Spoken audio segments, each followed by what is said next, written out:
വെള്ളാപ്പള്ളി നടേശൻ എന്ന് പറയുന്ന കേരളത്തിലെ ഒരു പ്രധാനപ്പെട്ട സാമുദായിക സംഘടനയുടെ നേതാവ് ഇന്നലെ ഒരു വലിയ പത്രസമ്മേളനം നടത്തി. അതിന് സോഷ്യൽ മീഡിയയിൽ കാര്യമായ പ്രാധാന്യം കിട്ടി. പ്രത്യേകിച്ച് BJPക്കെതിരെ പറയുന്നു, കോൺഗ്രസിലെ ചില ലീഡേഴ്സിനെതിരെ പറയുന്നു, രാജീവ് ചന്ദ്രശേഖരനെതിരെ പറയുന്നു. ഞാൻ അതിൻ്റെ ഫാക്ട്സും ഫിഗറും വെച്ച് അദ്ദേഹം നടത്തിയ മീഡിയ ബ്രീഫിങ്ങിൽ ഓരോ കാര്യങ്ങളും നിങ്ങൾ അറിയണം. എന്തുകൊണ്ടാണ് വെള്ളാപ്പള്ളി ഇത്രമാത്രം മറ്റുള്ളവരെ അപഹസിക്കാനും മറ്റുള്ള പൊളിറ്റിക്കൽ പാർട്ടിയെ വളരെ മോശമായിട്ട് കാണാനും വെള്ളാപ്പള്ളിയാണ് കേരളത്തിലെ ഇലക്ഷൻ തീരുമാനിക്കുന്നു എന്നൊക്കെ പറയുവാൻ അതിൻ്റെ ഓരോ ഫാക്ട്സ് ആൻഡ് ഫിഗറുണ്ട്. അപ്പം അതിലേക്കാണ് ഈ വീഡിയോയുടെ പ്രധാനമായിട്ട് ഞാൻ ഉദ്ദേശിക്കുന്നത്. ഇതിൽ അദ്ദേഹം പറയുന്നത്, വെള്ളാപ്പള്ളി നടേശൻ പറയുന്ന പുതിയതായിട്ട് BJPയുടെ പ്രസിഡന്റ് വന്നു, അതായത് മച്ചിപ്പശുവിനെ മാറ്റിക്കെട്ടി, ഒന്നും ഉണ്ടാകാൻ പോകുന്നില്ല. ഞാൻ വളരെ കൃത്യമായിട്ട് അങ്ങ് പറയുകയാണ്. അപ്പം ആദ്യമായിട്ടൊരു കാര്യം പറയാം. ചില സംഭവങ്ങൾ നിങ്ങൾക്കും അറിയാവുന്നതാണ്, പക്ഷെ ഞാനത് റീകൺഫേം ചെയ്ത് സംഭവം സത്യമാണോ അല്ലയോ. ഒന്നാമത്, വെള്ളാപ്പള്ളി നടേശൻ വലിയ പ്രഖ്യാപനത്തോടു കൂടിയാണ് ഒരു പൊളിറ്റിക്കൽ പാർട്ടി ഉണ്ടാക്കിയത്. അദ്ദേഹത്തിൻ്റെ മകനെ അതിൻ്റെ നേതാവാക്കുന്നു, BJPയുമായിട്ട് ടൈപ്പ് ആകുന്നു, ഇലക്ഷനിൽ പലയിടത്തും മത്സരിക്കുന്നു, കാര്യമായ യാതൊരു പുരോഗതിയും ഉണ്ടായില്ല. പക്ഷെ ഇദ്ദേഹത്തിൻ്റെ പ്ലാനും പദ്ധതി അതൊന്നുമല്ല. മകനെ എങ്ങനെയെങ്കിലും ഒരു കേന്ദ്രമന്ത്രിയാക്കുക, തോറ്റു കഴിഞ്ഞാൽ ഘടകകക്ഷിയുടെ പാർട്ടിയായിട്ട് കേന്ദ്രമന്ത്രിയാക്കുക, അല്ലെങ്കിൽ ഏതെങ്കിലും പ്രധാനപ്പെട്ട ബോർഡിൻ്റെ ചെയർമാനാക്കുക. ഇതൊക്കെ ഇതിനു വേണ്ടിയാണ് ചെയ്തത്. അല്ലാതെ നിങ്ങൾ ഉദ്ദേശിക്കുന്ന പോലെ BJPയെ നന്നാക്കാനും വേണ്ടി ഒന്നും ഉണ്ടാക്കിയതൊന്നുമല്ല. പിന്നീട് കഴിഞ്ഞ കാലത്ത് നിങ്ങൾ കണ്ടു കാണും, അദ്ദേഹത്തിൻ്റെ മകൻ ഉദ്ദേശിക്കുന്ന പൊളിറ്റിക്കൽ പാർട്ടിയെ പറ്റി വാർത്ത വരുന്നു. അവർ BJP NDA മുന്നണിയിൽ നിന്നും പോകാൻ തയ്യാറാണ്, അവർ പോവുകയാണ്. ഇതെല്ലാം കൂടെ കൂട്ടിച്ചേർത്ത് വെച്ച് ഞാനൊരു കാര്യം പറയാം. ഇപ്പൊ വെള്ളാപ്പള്ളിയുടെ ഈ പറഞ്ഞ ഭീഷണി, BJPയിൽ നിന്നും പോവുകയാണ്, അവര് മറ്റുള്ള സഖ്യവുമായിട്ട് ചേരുന്നു എന്നൊക്കെ പറഞ്ഞു കഴിഞ്ഞപ്പം BJPയുടെ കേന്ദ്ര നേതൃത്വം വെള്ളാപ്പള്ളിയുടെ കഴിഞ്ഞ ഇലക്ഷനിലും പല ഇലക്ഷനിലും ഒരുമിച്ച് നിന്നിട്ട് എത്ര പെർസെൻറ്റേജ് പുരോഗതി ഉണ്ടാക്കുവാൻ BJP മുന്നണിക്ക് വെള്ളാപ്പള്ളിയെ കൊണ്ട് കഴിഞ്ഞു എന്നതിനെപ്പറ്റി കറക്റ്റായിട്ട് അസസ് ചെയ്തു.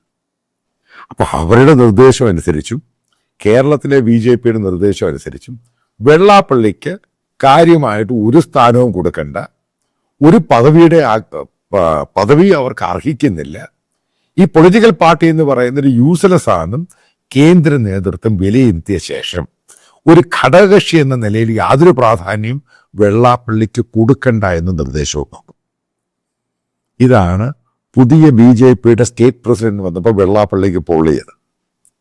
അതായത് പിന്നെ മനസ്സിലാക്കുക, വെള്ളാപ്പള്ളിക്കെതിരെ പല ആരോപണങ്ങളും അന്വേഷണങ്ങളും ഉണ്ട്. എൻഫോഴ്സ്മെന്റിന്റെ ഉണ്ട്, മകനെതിരെ അന്വേഷണമുണ്ട്, കേരളത്തിലെ മൈക്രോ ഫിനാൻസിന്റെ വെട്ടിപ്പുണ്ട്. അതുകൊണ്ട് മുഖ്യമന്ത്രി പിണറായി വിജയൻ പറഞ്ഞു കഴിഞ്ഞാൽ എന്തു പുല്ലും കേൾക്കും. കാരണം വെള്ളാപ്പള്ളി എന്ന് പറഞ്ഞ സംഘടനാ നേതാവിനേക്കാൾ ഉപരിയായിട്ട് ഒരു വൃത്തികെട്ട കച്ചവടക്കാരൻ കൂടിയാണ്. അയാൾ പറയുന്ന ആൾക്കാരെ പലയിടത്തും നിയമിക്കണം, പല SP-മാരും കലക്ടർമാരും അയാളുടെ ആൾക്കാരായിരിക്കണം. അതായത് അയാൾക്ക് മുഴുവനും കേരളത്തെ മുഴുവനും നിയന്ത്രിക്കാനുള്ള സംഭവങ്ങൾ കിട്ടണം. അദ്ദേഹം നേരത്തെ ഒരു മദ്യ കച്ചവടക്കാരനായിരുന്നു, അബ്കാരിയായിരുന്നു. പിന്നെ സംഘടനയുടെ സംഭവത്തിലോട്ട് വരുന്നു. ഈ ശ്രീനാരായണീയരെ ഉപയോഗിച്ച് അദ്ദേഹം കച്ചവടം ചെയ്യുന്നു എന്നല്ലാതെ കേരളത്തിൽ ഒരു പൊളിറ്റിക്കൽ ഇംപ്ലിക്കേഷനും ഉണ്ടാക്കുവാൻ വെള്ളാപ്പള്ളി നടേശന് കഴിയില്ല.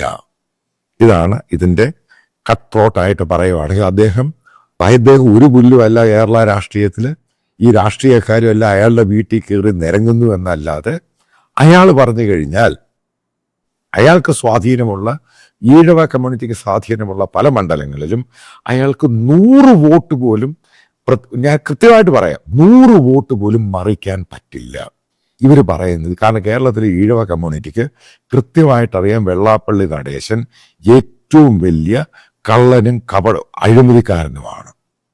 അയാളുടെ കുടുംബത്തിൻ്റെയും കാര്യം മാത്രമാണ് അയാൾ നോക്കുന്നത്.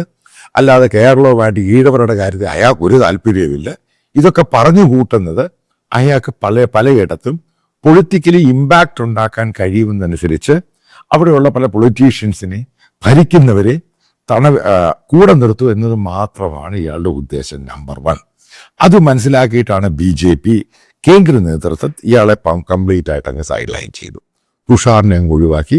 തുഷാറിനോട് വളരെ കൃത്യമായിട്ട് പറഞ്ഞു, താങ്കൾക്ക് വേണമെങ്കിൽ പോകാം, എവിടെ വേണമെങ്കിൽ പോകാം, ഞങ്ങൾ ഈ പറയുന്ന പ്രഷർ ടാക്ടിക്സിൽ മുന്നോട്ട് പോകാൻ തയ്യാറല്ല. ഇതാണ് രാജീവ് വന്നപ്പോൾ ഇത്രമാത്രം പ്രകോപിതനായിട്ട് വെള്ളാപ്പള്ളി ഈ സ്റ്റേറ്റ്മെന്റ് കൊടുക്കാനുണ്ടായ കാരണം. 1, ഇപ്പൊ PC ജോർജിനെ പറ്റി വെള്ളാപ്പള്ളി പറഞ്ഞു. അതായത് PC ജോർജ് ലവ് ജിഹാദിനെ പറ്റി മറ്റുള്ള കാര്യത്തെ പറ്റി പറയുന്നു. എന്തുകൊണ്ട് പെൻഡക്കോസ്റ്റുകാര് അത് ഇത്രയും പേര് ഹിന്ദുക്കൾ പെൻഡക്കോസ്റ്റിൽ പോകുന്നു അതിനെപ്പറ്റി പറയുന്നില്ല? അതേപോലെ PC ജോർജിനെ പറ്റി വളരെ മോശം. PC ജോർജിനേക്കാളും വൃത്തികെട്ട വായാണ് വെള്ളാപ്പള്ളിയുടെ. നമ്മൾ ഈ കണ്ടതാണ്, മറ്റേ കേരളമായിട്ട് ഇയാൾ ഒരു യാത്ര നടത്തി ഈ സമയത്ത് ഒരു പയ്യനെങ്ങാണ്ട് കുഴൽക്കിണറി വീണ സമയത്ത് ഇയാൾ എടുത്ത പ്രസ്താവന എന്തോന്നറിയാം. ഈ PC ജോർജിന്റെ വായേക്കാളും ഏറ്റവും വൃത്തികെട്ട വായാണ് വെള്ളാപ്പള്ളിയുടെ. രണ്ടും ഒരുമിച്ച് കെട്ടുവാണെങ്കിൽ ഏറ്റവും കൂടുതൽ നെഗറ്റീവ് മാർക്ക് കിട്ടുന്ന വെള്ളാപ്പള്ളിക്ക്. കാരണം അയാൾ ആവശ്യം അനുസരിച്ച് തോന്നിയനുസരിച്ച് അയാൾ ഇഷ്ടമുള്ള പോലെ യൂസ് ചെയ്യും.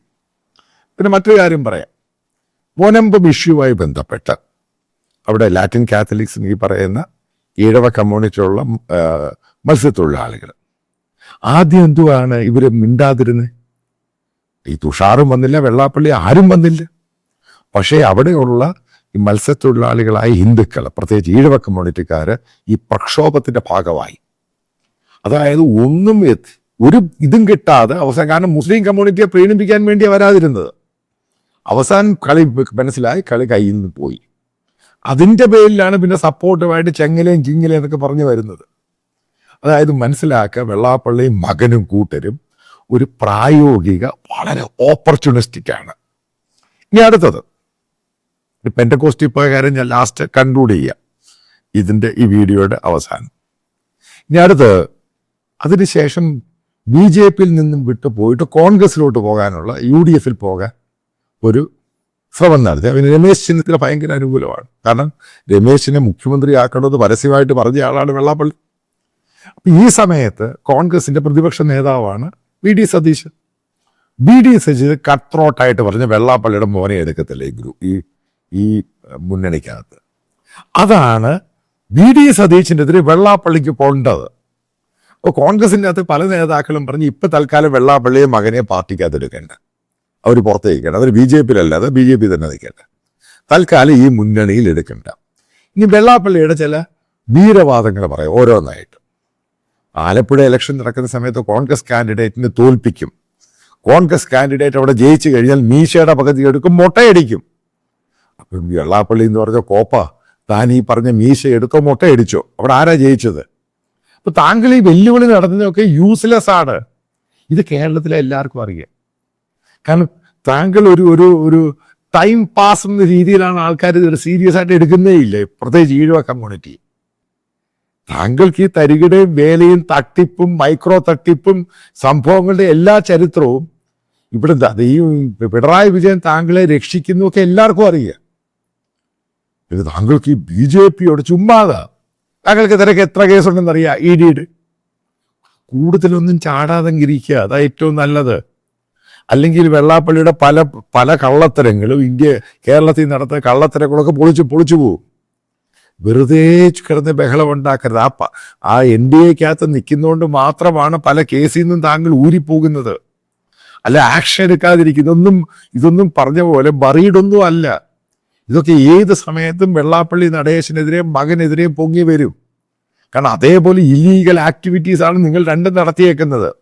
ഇപ്പം മൈക്രോ ഫിനാൻസിന്റെ കാര്യം കേരള ഗവൺമെന്റ് അന്വേഷിക്കുന്നു. അതിനെതിരെ EDക്ക് അന്വേഷിക്കാം. അതിൻ്റെ അത് 100% താങ്കൾ കുടുങ്ങുകയും ചെയ്യും. അതുകൊണ്ട് കൂടുതൽ ചാട്ടമൊന്നും വേണ്ട. താങ്കൾ പോകുന്നതിൽ ഏറ്റവും നല്ലത്, താങ്കൾക്ക് ഒരു സ്വാധീനവും ഇല്ലെന്ന് ഞാൻ കൃത്യമായിട്ട് പറയാം, ഒതന്റിക്കേറ്റ് ആയിട്ട് പറയാം. അവസാനം വെള്ളാപ്പള്ളി പറഞ്ഞൊരു സംഭവമുണ്ട്. കേരളത്തിലെ ഹിന്ദുക്കളെ ക്രിസ്ത്യൻസ് ആയിട്ട്, അതായത് പെൻഡക്കോസ്റ്റുകാരായിട്ട് പോകുന്നു, അതിനെതിരെ PC ജോർജ് ഒന്നും പറഞ്ഞില്ല. ഇനി ഞാൻ ചില ഒതന്റിക്കേറ്റ് ആയിട്ടുള്ള ചില കണക്കുകൾ പറയുകയാണ്. ഇപ്പൊ കേരളത്തിലെ ഈഴവ കമ്മ്യൂണിറ്റി വലിയ സ്വാധീനമുള്ള കമ്മ്യൂണിറ്റിയാണ്. അപ്പൊ അതിൻ്റെ ഒരു കുടുംബത്തിലെ 10-15 പേരുടെ ബന്ധുക്കളോ എല്ലാം കൂടെ എടുക്കുക. അതിനകത്ത് ഈ 15 or 20 പേരിൽ അതിൻ്റെ അകത്ത് 4 or 5 പേര് 6 or 7 പേര് ക്രിപ്റ്റോ ക്രിസ്ത്യൻസ് ആണ്, പെൻഡക്കോസ്റ്റുകാരാണ്. Crypto Christians. ഇത് ഞാൻ ഒതൻറ്റിക്കേറ്റ് ചെയ്ത് പറയാം. കോട്ടയം ജില്ലയിൽ ഞാൻ പറയാം, ഈ പറയുന്ന ആലപ്പുഴ ഞാൻ കാണിച്ചു തരാം. ഇതിൻ്റെ തെളിവുണ്ട് ബേസിക്കലി. കാരണം ഞാനൊരു ഷാഡോവായിട്ടൊരു സർവേ നടത്തിയിട്ടുണ്ട്. അതായത് കേരളത്തിലെ ഈഴവ കമ്മ്യൂണിറ്റിക്കകത്ത് 22% മുകളിൽ അവർ ക്രിസ്ത്യൻസ് ആയിട്ട്, പെൻഡക്കോസ്റ്റ് ആയിട്ട്, ക്രിപ്റ്റോ ക്രിസ്ത്യൻസ് ആയിട്ട് കൺവേർട്ട് ചെയ്ത് കഴിഞ്ഞു. ഇനി എൻ്റെ തെളിവ് ഞാൻ തരാം. പിന്നെ ഞാൻ ചില വീഡിയോ ഒക്കെ ഇടുമ്പോൾ ഇത് ചിലപ്പോൾ ഈ സുഡാപ്പികൾക്കെതിരെയൊക്കെ പറയുമ്പോൾ സുഡാപ്പികൾ, അപ്പോൾ അതിൻ്റെ താഴെ വരുന്ന കമൻറ്റുകൾ ഞാൻ നോക്കും. ഈ കമൻറ്റിൻ്റെ അകത്ത് ഹിന്ദു പേര്, പക്ഷേ എനിക്കറിയാം കമൻറ്റ് ചെയ്യുമ്പോൾ എനിക്കറിയാം ഈ കമൻറ്റ് ചെയ്യുന്നത് കൃത്യമായിട്ടും ക്രിപ്റ്റോ ക്രിസ്ത്യനാണ്, ഈ സുഡാപ്പികൾക്കെതിരെയാണ് കമൻറ്റ് ചെയ്യുന്നത്. അതായത് ആ മാസീവായിട്ട് ഈഴവ കമ്മ്യൂണിറ്റിന്ന് കൺവേർട്ട് ചെയ്തു. ഇപ്പോഴവരുടെ ഒരു താല്പര്യം കയറി കൺവേർട്ടായിട്ട്. കാരണം ഇവരെല്ലാം ലെഫ്റ്റ് ബാക്ക്ഗ്രൗണ്ടിലുള്ളവരാണ്. ഇവർക്ക് മോദിയോടും BJPയോടും താല്പര്യമായി. അത് ഉറപ്പായിട്ടും അതിൻ്റെ അതൊരു പാർട്ടാകാൻ എനിക്ക് കഴിഞ്ഞു. കാരണം എന്താണ് BJP ഗവൺമെൻറ് ചെയ്യുന്നതും എങ്ങനെയാണ് മതതീവ്രതയെ തുലയ്ക്കാൻ വേണ്ടി BJP ഗവൺമെൻറ് ആവിഷ്കരിച്ച പോളിസികളും ഇന്ത്യയിലുണ്ടായ നിർണായകമായ ഇൻഫ്രാസ്ട്രക്ചർ, ഇന്ത്യയുടെ പുരോഗതിയും ഇന്ത്യയുടെ സാമ്പത്തിക പുരോഗതിയൊക്കെ പറയുമ്പോൾ ഇവർക്കൊരു പിക്ചർ കിട്ടി. അപ്പോഴൊക്കെ താല്പര്യമായി എന്തുകൊണ്ട് നമുക്ക് മോദിയെ സപ്പോർട്ട് ചെയ്തുകൂടാ. ഞാൻ ഈ പറയുന്ന ക്രിപ്റ്റോ ക്രിസ്ത്യൻസിൻ്റെ കാര്യമാണ്. അത് അതിനിർണായകമാവും BJPക്ക് 2026 ഇലക്ഷനിൽ. അതാണ് കഴിഞ്ഞ നമ്മൾ ഈ പലപ്പോഴും നമ്മൾ ഈ കാണുമ്പോൾ പലയിടത്ത് ഈഴവ കമ്മ്യൂണിറ്റി വോട്ട് ചെയ്തു, കായംകുളത്ത്, ആലപ്പുഴ, അവിടെ. ഇതൊക്കെ നിങ്ങൾ മനസ്സിലാക്കേണ്ടത് ഇവരിലധികം ക്രിപ്റ്റോ ക്രിസ്ത്യൻസ് ആണ് വോട്ട് ചെയ്തിരിക്കുന്നത് BJPക്ക്. അതാണ് BJP ലീഡർഷിപ്പ് മനസ്സിലാക്കേണ്ട പ്രധാനപ്പെട്ട point.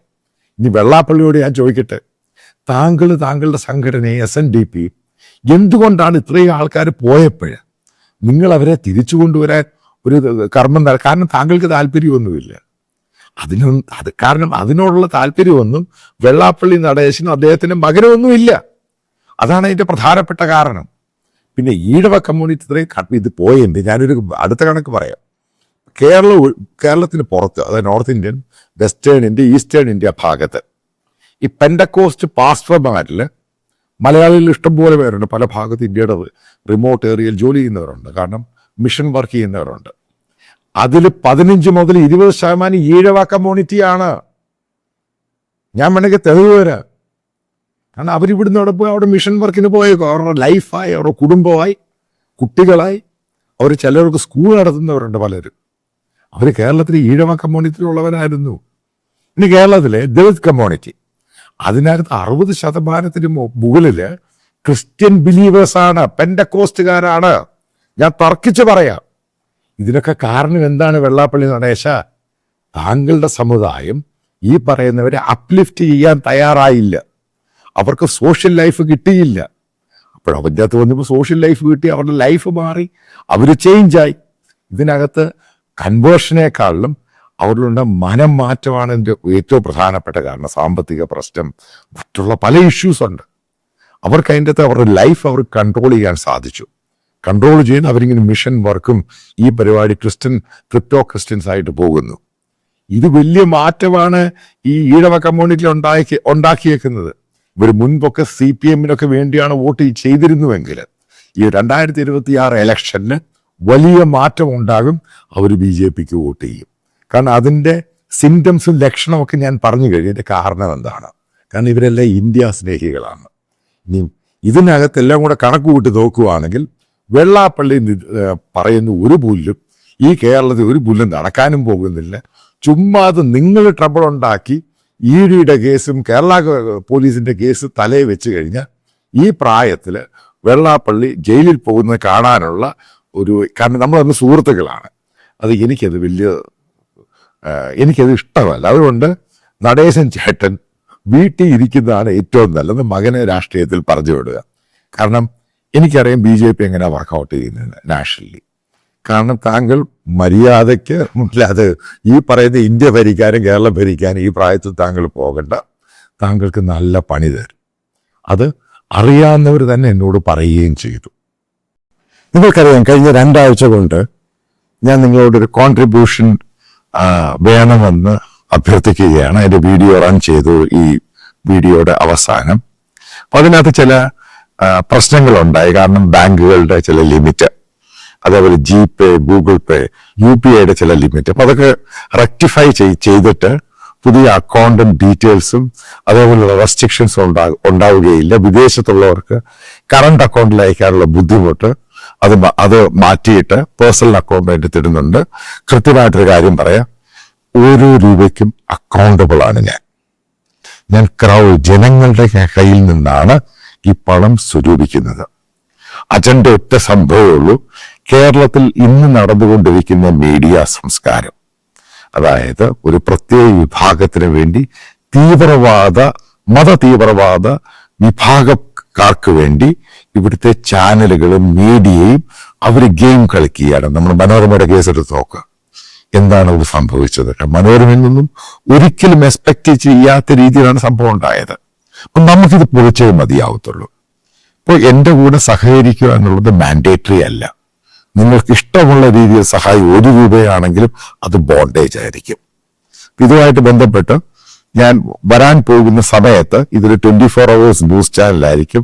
National politics, national issues, അതേപോലെ തന്നെ കേരളത്തിന്റെ റീജിയണൽ കാര്യങ്ങൾ, ഇന്ത്യയുടെ ഓരോ ഭാഗത്തെയും കാര്യങ്ങൾ, ഇന്റർനാഷണൽ ജിയോ പൊളിറ്റിക്സ്.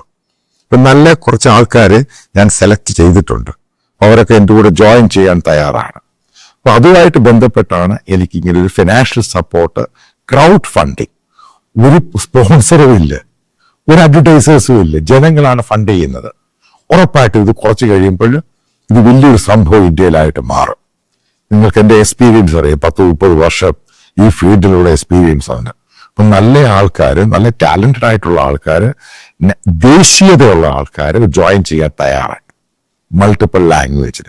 അതായത് നമ്മൾ മനസ്സിലാക്കുക, വരാൻ പോകുന്ന ദിവസങ്ങളിൽ കേരളത്തിൽ ഈ കാണിക്കുന്ന മീഡിയ സംസ്കാരത്തെ നമ്മൾ പൊളിച്ചടക്കും ഇതിനെ തോലച്ചുകളായി. ഇപ്പം നിങ്ങൾ സഹകരിക്കുക. നല്ല ആൾക്കാരുണ്ടെങ്കിൽ തന്നെ, അതായത് ഡെഡിക്കേറ്റഡ് ആയിട്ടുള്ള ആൾക്കാർ എൻ്റെ കൂടെ സർവീസ് ചെയ്യാൻ താല്പര്യമുള്ളവർക്ക്, ജോലി ചെയ്യാൻ താല്പര്യമുള്ളവർക്കും എന്നെ വിവരം അറിയിച്ചാൽ ഞാൻ നിങ്ങളെ ട്രെയിൻ ചെയ്തെടുക്കുന്നതായിരിക്കും. അതായത് ഡെഡിക്കേറ്റഡ് ആയിരിക്കണം, ഇത് പഠിക്കണം, മനസ്സിലാക്കണം, എങ്ങനെ ചെയ്യണം. അതായത് ബന്ധപ്പെട്ട ചില കാര്യങ്ങൾ പറയാം, 1-2 കാര്യങ്ങൾ പറയാം. ഇപ്പം നല്ലൊരു റിപ്പോർട്ടിംഗ് ഉണ്ടായി, ഒരു സംഭവത്ത് പോയി റിപ്പോർട്ട് ചെയ്യണം, അതിനുവേണ്ടി ഒരാളെ പറഞ്ഞു വിടുക, ഗ്രൗണ്ട് റിപ്പോർട്ട് ചെയ്യുക, ഇതിനൊക്കെ എക്സ്പെൻസ് ഉണ്ട്. നല്ല റിസർച്ച് ടീം ഉണ്ടാകണം. അപ്പം ഇതിന് പറ്റിയ പഴയ പോലെ ചാനൽ ഇൻഫ്രാസ്ട്രക്ചറിന്റെ ആവശ്യമൊന്നുമില്ല. ഇതെങ്ങനെയാണ് എക്സിക്യൂട്ട് ചെയ്തതിന് നല്ല ആൾക്കാരെ എടുക്കണം, നല്ല ടാലൻസിന് പണം കൊടുക്കണം.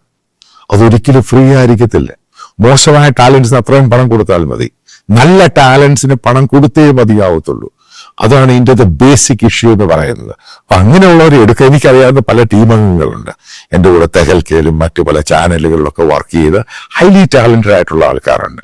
അപ്പൊ അവരെയൊക്കെ ഒത്തൊരുമിപ്പിച്ച് ഒരു പല മൾട്ടിപ്പിൾ ലാംഗ്വേജിൽ കൂടെ ഇത് പോകുമ്പോൾ മാത്രമേ ഇതിന്റെ ഒബ്ജക്റ്റീവ് എന്തുവാന്ന് നമുക്ക് മനസ്സിലാവത്തുള്ളൂ. അപ്പൊ സഹകരിക്കുന്നതിന് വളരെ നന്ദി. ഫർദർ നിങ്ങളുടെ എല്ലാ സഹകരണം ഇതിന്റെ കൂടെ ഉണ്ടാകുമെന്ന് പൂർണ്ണമായിട്ടും വളരെ സ്നേഹത്തോടുകൂടെ പ്രതീക്ഷിക്കുന്നു.